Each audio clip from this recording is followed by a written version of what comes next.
Saudara, setelah Jampitsus Febri Adriansyah mengakui jika rumah di Sentul menjadi TKP penggeledahan itu adalah rumahnya dan penyitaan emas 74 kg dan juga uang total 476 miliar rupiah. Lantas bagaimana seharusnya proses hukum yang diusut oleh Kortas Tipikor Polri ini dilakukan? Kita bahas bersama dengan sejumlah narasumber yang telah bergabung bersama kami di Kompas Petang. Kami sapa Guru Besar Universitas Bhayangkara, Profesor Hernawan Sulistyo, atau akrab disapa Prof Kiki, dan juga peneliti Pukat UGM, Bung Zainur Rohman. Selamat petang semuanya.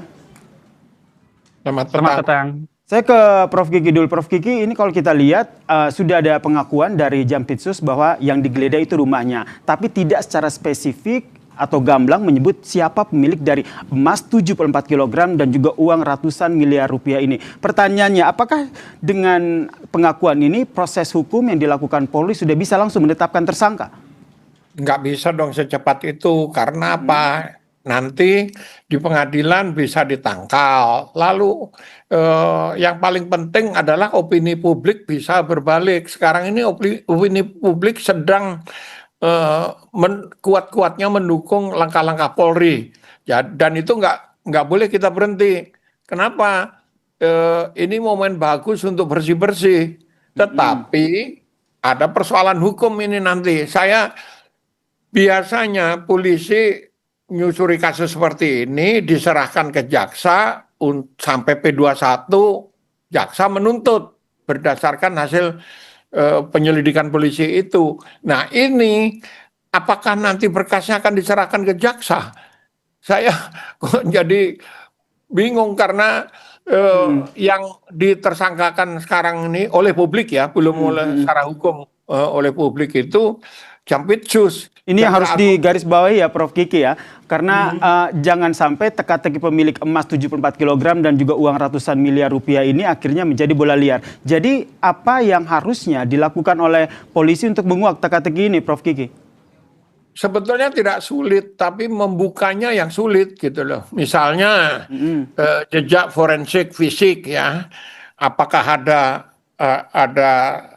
sidik jarinya di uang-uang itu. Kalau tidak ada karena dia nyuruh orang, misalnya uang itu banyak loh, miliaran seperti itu kan tidak bisa datang sendiri lalu ngumpet masuk ke rumah itu gitu loh. Terus dia ini Jampitsus, Jaksa Agung Muda Pidana Khusus yang menangani kasus-kasus seperti ini. Jadi kalau ini uangnya orang ditaruh di rumahnya, ya harusnya dia langsung curiga dan langsung ditangkap orang itu. Ini kok malah disimpan kalau omongannya betul bahwa itu punya orang gitu. Sehingga membuat kasus ini terbuka, tidak jadi teka-teki lagi. Menurut Anda, Jampitsus ini harusnya langsung diperiksa polisi? Iya, tapi kan polisi nunggu, ini pejabat tinggi negara ini nunggu momen supaya nggak digeruduk tentara lagi. Oke, tahan sampai di situ Prof Kiki, karena saya ingin minta tanggapan dari Bang Zainur. Ini harusnya segera diperiksa tapi menunggu momen, banyak hal yang dipertimbangkan. Menurut Anda apa yang jadi pertimbangan polisi saat ini?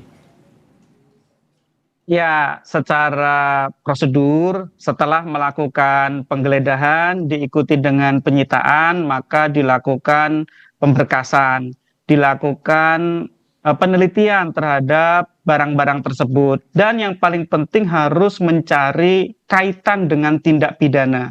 Jadi ketika seorang penyidik menyita suatu barang, maka barang itu harus diklasifikasi apakah merupakan barang yang terkait dengan tindak pidana, yaitu hasil pidana, alat pidana atau terkait pidana, atau bukan. Kalau iya, maka harus segera dilakukan PBAP, dan itu nantinya akan digunakan untuk kepentingan penyidikan. Langkah selanjutnya setelah melakukan penyitaan yang ditunggu publik tentu adalah penetapan tersangka. Bagaimana seorang penyidik bisa menetapkan seseorang sebagai tersangka?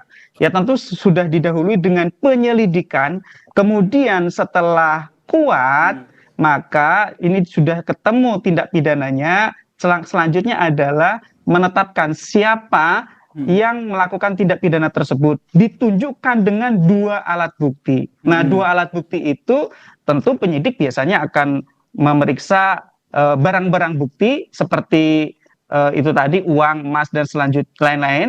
Atau yang kedua adalah dengan melakukan pemeriksaan terhadap saksi-saksi, melakukan pemeriksaan terhadap bukti-bukti digital, komunikasi di antara mereka, atau mungkin jika ada adalah mutasi rekening perbankan, dan juga alat-alat bukti yang lain yang diatur di dalam KUHP.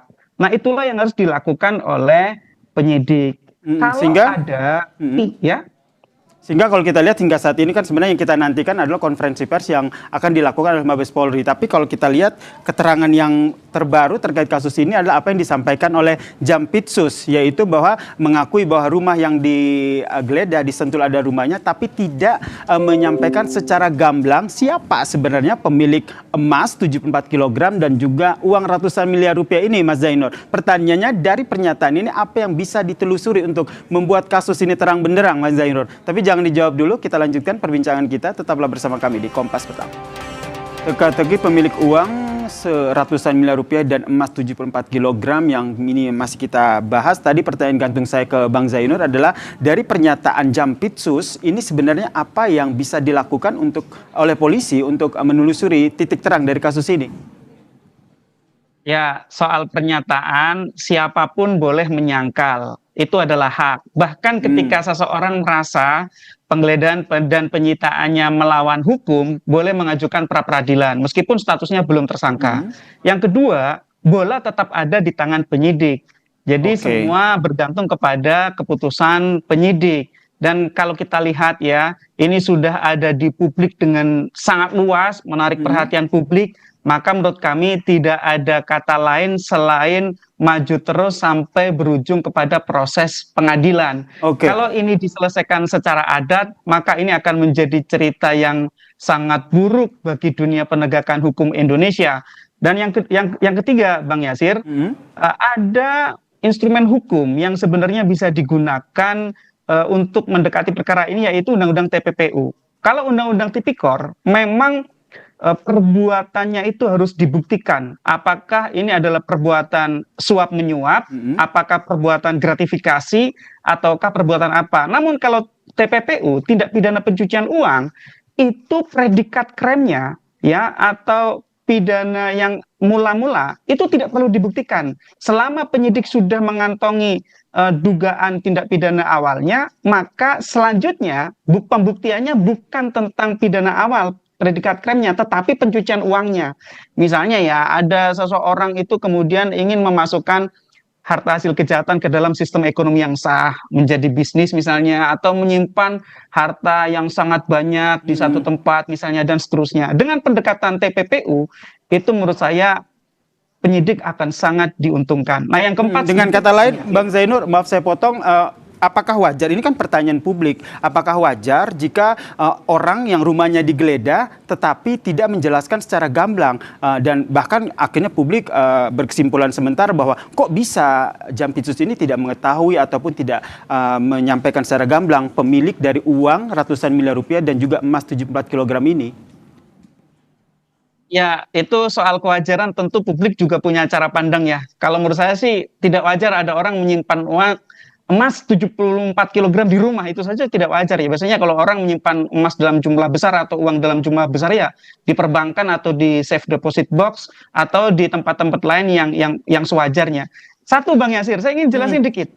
Ini ada kekhawatiran kalau proses ini nantinya menyasar pejabat dari penegak hukum lain, dalam hal ini adalah kejaksaan, bisa terjadi kebuntuan.